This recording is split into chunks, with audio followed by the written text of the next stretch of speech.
নমস্কাৰ আমি সদৌ অসম বাঙালী যুৱ ছাত্ৰ ফেডাৰেশ্যন বঙাইগাঁও জিলা সমিতিৰ ফালৰ পৰা আজি 35তম প্ৰতিষ্ঠা দিৱস উপলক্ষে আমি লোৱাৰ আসাম হস্পিটেলত আমি ব্লাড ডোনেশ্যন কেম্প এটা পাতিছোঁ।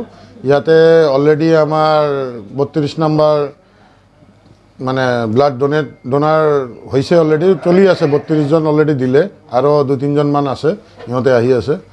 আৰু আপোনালোকৰ চেনেলৰ মাধ্যমেদি আমি সমূহ বঙাইগাঁওবাসী ৰাইজলৈ এটা আহ্বান জনাম যে আপোনালোকে আগবাঢ়ি আহক, আপোনালোকে ব্লাড ডোনেট কৰক। ৰক্তদান জীৱনদান হয়। আৰ মই অলৰেডি 47 টাইম দিছোঁ আৰু আমালোকৰ ফেডাৰেশ্যনৰ ফালৰ পৰা অলৰেডি এইটো লৈ 10 বাৰ হ'ল প্ৰগ্ৰামটো যে ব্লাড ডোনেশ্যন কেম্প পাতিছোঁ। আমালোকে প্ৰত্যেকবাৰ আমাৰ প্ৰতিষ্ঠা দিৱসত আমালোকে ইয়াতে ব্লাড ডোনেশ্যন কেম্প কৰোঁ। চিভিল হস্পিটেলতো কৰিছিলোঁ।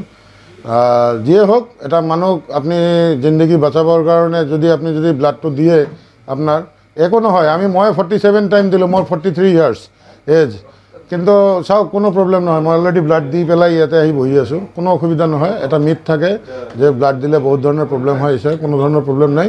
আপোনালোকে আহক, আগবাঢ়ি আহক, মানুহৰ সহায় কৰক।